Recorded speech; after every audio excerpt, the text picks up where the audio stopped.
In the Build Flows with SAS Studio demonstration, you saw how steps could be assembled into a flow to orchestrate a series of actions to prepare and analyze data. But what if you have your own custom code that you would like to make available as a step that could be integrated in a flow or executed independently? This is possible with SAS Studio Custom Steps. If you have access to SAS Studio, I encourage you to follow along with me. Your environment may already have all the files used in this demo. However, if you don't see them, please visit our SAS Software GitHub page.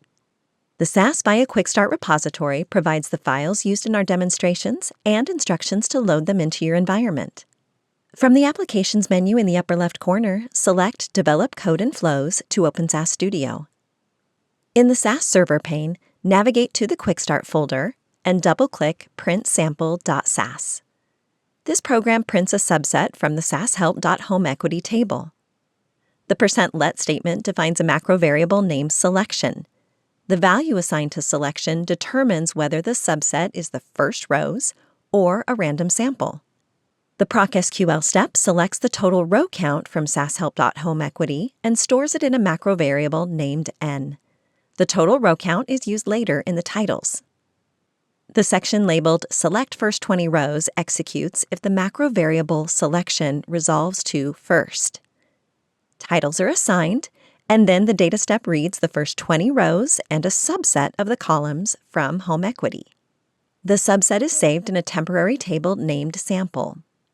The next section, labeled Select Random Sample of 20 Rows, executes if the selection macro variable resolves to any value other than first. Alternate titles are assigned, and the Survey Select procedure applies the simple random sample method to choose 20 rows. The selected rows and columns are also saved in a temporary table named Sample. Finally, the Print Sample section generates a footnote statement with the current date and time and uses procprint to print the sample table. Let's run the program and confirm that the report title indicates that the sample includes the first 20 of 5,960 rows. Back on the Code tab, modify the %let statement by replacing first with random.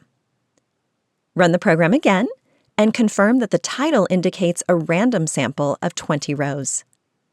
Close the program and don't save the changes. A custom step can provide a simple interface to enable users to run this program with custom options, including choosing the table and columns, sample size, and selection method. Begin by selecting New and Custom Step. A new tab opens that is labeled Custom Step.step. The layout includes 3 subtabs. The Design tab provides a point-and-click visual tool to build the user interface. The Control library includes the features available to add to the step.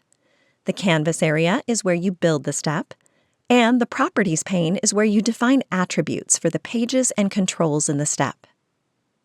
The JSON tab includes the JSON code produced from the designer. The Program tab includes the code that will be modified based on user input and executed. From the SAS Server pane, drag the printsample.sas program and drop it onto the Program tab. We'll modify the program to use the input controls we later build in the designer. Select the Design tab. We'll start by adding controls that enable a user to select a table and columns from which to print the subset. In the Control library, find Input Table and drag it to the canvas. The Properties pane on the right includes various attributes that we can customize. The ID value is the name of a SAS macro variable that will store the selected table name.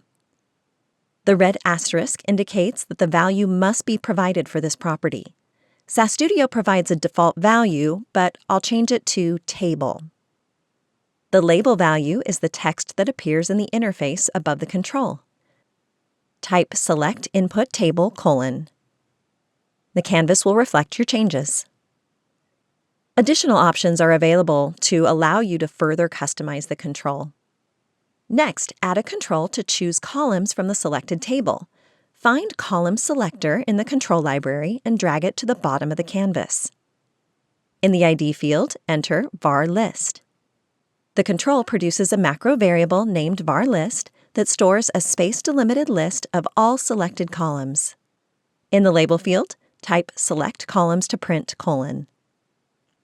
In the Link to Input Table field, choose Select Input Table (table) so that the available columns are derived from the table selected in the input table control created previously. To verify the interaction of the first two controls, click Launch, and a new tab opens. Click Input Data and select the SAS Help Library and Home Equity Table. Click OK. Click Add Columns next to Select Columns to Print and verify that the columns from the Home Equity Table are listed. Click Cancel. Close the Preview tab and let's return to the Custom Step.Step tab. Now that the table and column selector controls are added, the SAS program must be modified to insert the table name and column list in the appropriate places. Click the Program tab. Right-click in the program and select Find. Expand the Find prompt to view the Replace field as well. In the Find field, enter sashelp.homeequity. In the Replace field, enter &table.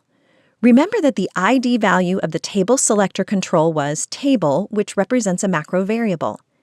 Each occurrence of &table in the program will be replaced with the selected table before the program executes. Click Replace All and close the Find prompt. Also on the Program tab, find the Keep Equal option in both the Set and Proc Survey Select statements. Replace the list of columns after each Keep Equal option with &var list. Click the Save icon to save the custom step.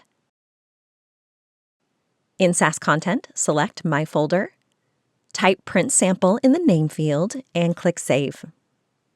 To test the step, select the Steps pane on the left and click Custom Steps. Right-click the Print Sample step and select Open.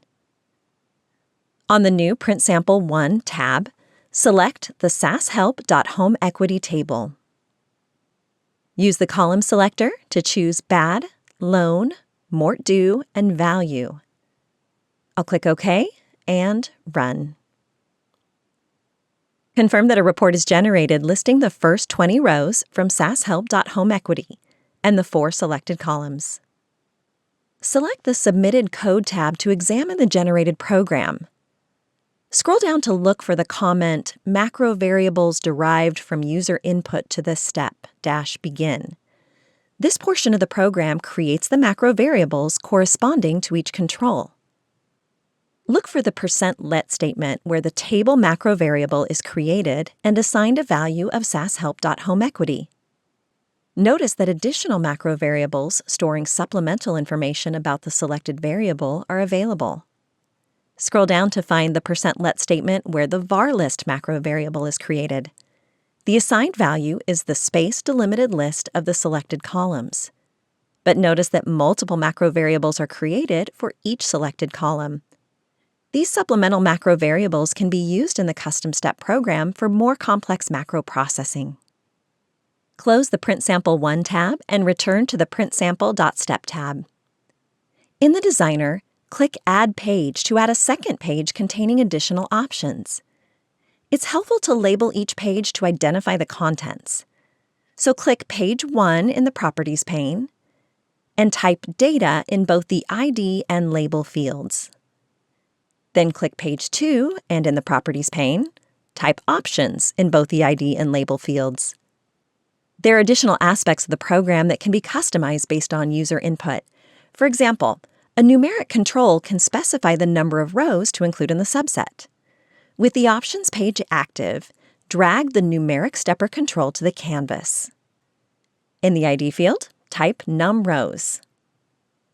In the Label field, type number of rows to print: Select the Required and Allow Integer Value Only checkboxes. In the Default Value field, enter 20. In the Minimum Value field, enter 1. Leave the Maximum field blank. And in the Step Size field, enter 5. Now click the Program tab to modify the code to use the num_rows macro variable. Right-click the program and select Find and expand the prompt. In the Find field, enter 20 And in the Replace field, enter ampersand num rows. Click Replace All, and close the prompt. Recall that the code includes a macro variable named selection and conditional %if statements that specify whether the first n rows or a random sample should be printed. A control can be added to the step that enables the user to select the method in the interface rather than the code. Click the Design tab and verify that the Options page is active. Find Radio Button Group in the control library and drag it to the bottom of the canvas. In the ID field, enter Selection. This matches the existing macro variable used in the program. In the Label field, type Selection Method : In the Value field, type First in uppercase. Next, click Map Values to assign a more descriptive label. Enter first n rows in the Label field. The value, first, will be assigned to the selection macro variable. However, the label will be displayed in the step interface. In the Item field, type Random in uppercase and click the plus sign. In the Label field, enter Random Sample. Select the Program tab. The Radio Button Group control automatically creates the macro variable named Selection and assigns a value based on the user's choice. So we don't need to manually create the macro variable and assign a value in the program. Highlight the %let statement and delete it. If the user selects first n rows from the radio button, then capital First is assigned to the selection macro variable, and the data step creates the subset. Otherwise, the proc survey select step executes to produce the random sample. Notice in the proc survey select statement that the method equal option value is SRS, which is a simple random sample without replacement. There are many other sampling methods available, such as URS, which is an unrestricted random sample with replacement. If a user selects the random sample method, we can provide a dependent choice to choose either SRS or URS. Return to the Design tab. Drag the drop-down list control to the bottom of the canvas. In the ID field, type RS method. In the Label field, type Random Sample Method : Select the required checkbox. Click Add Many and type SRS and URS on separate rows, then click OK. Click the Map Values button to provide more descriptive labels. Next to SRS, type Simple Random Sample without replacement. And next to URS, type Unrestricted Random Sample with replacement. In the Default Item field, select Simple Random Sample. Now, the drop-down list control should only appear if the Random Sample radio button is selected. This can be controlled with dependencies. Verify the drop-down list control is selected, and in the Properties pane, expand Dependencies. In the Visibility box, enter the following JSON expression. Inside square brackets, type quote, $selection, quote, comma, quote equal quote, comma, and quote random quote, and then close the square bracket. If you'd like to learn more about the syntax for dependencies, search SAS documentation for SAS Custom Steps Create Dependencies. Now let's click the Program tab. In the Proc Survey Select statement, replace SRS with &RS method. That's it. Click Save. In the Custom Steps tab, right-click Print Sample and select Open. In the Select Input Table prompt, choose the SAS Help library and the baseball table. In the Select Columns to Print prompt, select All Columns. On the Options page, change the number of rows to 25 and change the selection method to Random Sample. Let's accept the default Random Sample method as Simple Random Sample without replacement. Click Run and confirm that the report is successfully generated. Running a custom step in a tab is what we also refer to as standalone mode. But custom steps can also be used in a flow. Select New and Flow. In the Steps pane, select SAS Steps. Expand Data and drag Table to the flow. In the Table Properties, select the SAS Help Library and the Quakes table. Back in the Steps pane, select Custom Steps. Drag the new Print Sample custom step to the flow and connect the two nodes. With Print Sample selected in the flow, the data page is active below. Note that the table selector is not visible because the input table is derived from the flow. The column selector automatically lists the columns from the sashelp.quakes table. Select all columns and click OK. On the Options page, change the number of rows to print to 10 and accept the default to print the first n rows. Click Run at the top of the flow. Click Submitted Code and Results to view the generated report. Besides creating your own custom steps, you can collaborate with other users who are also creating custom steps for SAS Studio. A rich library of shareable custom steps is maintained by SAS on our SAS Software GitHub page in the SAS Studio Custom Steps repository. These step files can be downloaded from the repository and easily uploaded into your SAS Studio environment. Then you can use them in standalone mode or in a flow.